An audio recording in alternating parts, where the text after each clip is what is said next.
Hello friends, இன்னைக்கு நம்ம இட்லி பொடியிலேயே ரொம்ப சுவையான எள்ளு பொடி தாங்க எப்படி செய்கிறதுன்னு பார்க்க போகிறோம்.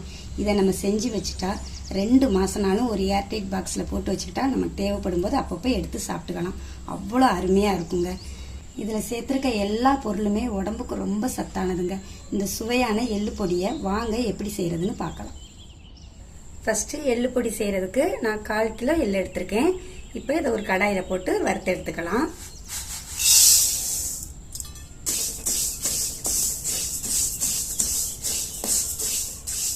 மீடியம் ஃப்ளேம்ல வச்சு எள்ளு நல்லா பொரிஞ்சு வர்றது வரைக்கும் வறுத்து எடுத்துக்காங்க. இப்படி சடன்னு பொரிஞ்சு வர்ற டைம் எடுத்துருங்க. ரொம்ப நேரம் வைக்காதீங்க, அப்புறம் கரிஞ்சு போயிடும்.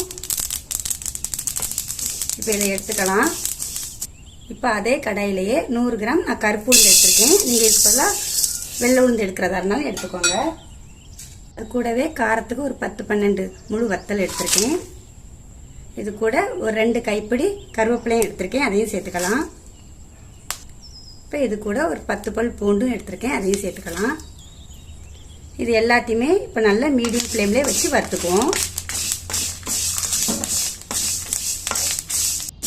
பாருங்க, இந்த அளவுக்கு வறுத்தா போதும். கருவேப்பிலையில் உள்ள ஈரப்பதம்லாம் போய் நல்லா காஞ்சி வறுபட்டு இருக்குது. இப்போ இந்த டைம் ஸ்டவ் ஆஃப் பண்ணிடலாம். ஸ்டவ் ஆஃப் பண்ணதுக்கு அப்புறமா இதில் 1 ஸ்பூன் பெருங்காயத்தூள் சேர்த்துக்கலாம். கூடவே தேவையான உப்பு சேர்த்து மிக்ஸ் பண்ணி விட்டுக்குவோம். இதில் உள்ள சூட்லேயே அதை மிக்ஸ் பண்ணி விட்டுக்குவோம். அவ்வளோதாங்க, எல்லாமே நல்லா வறுபட்டுருச்சு.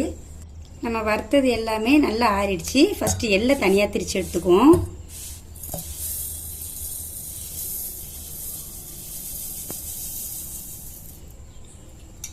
பாருங்க, இந்த அளவுக்கு திரிச்சா போதுங்க. எள்ளுல எண்ணெய் பதம் இருக்கிறனால மொத்தமாக போட்டு திரிச்சா ஒழுங்காக திரிப்படாதுங்க.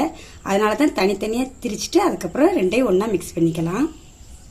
இப்போ இதை ஒரு பவுலுக்கு மாற்றிக்குவோம். இப்போ அதே ஜார்லேயே நம்ம அடுத்து வறுத்து வச்ச உளுந்து கருவேப்பிலை எல்லாத்தையும் சேர்த்துக்கலாம். இப்போ இதையுமே நல்லா திரிச்சு எடுத்துக்குவோம்.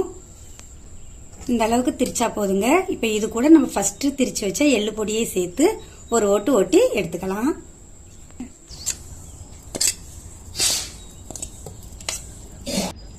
அவ்வளோதாங்க, 2ஐயுமே ஒன்று சேர்த்து மிக்ஸ் பண்ணியாச்சு. இப்போ இதை ஒரு பவுலுக்கு மாற்றிக்கலாம்.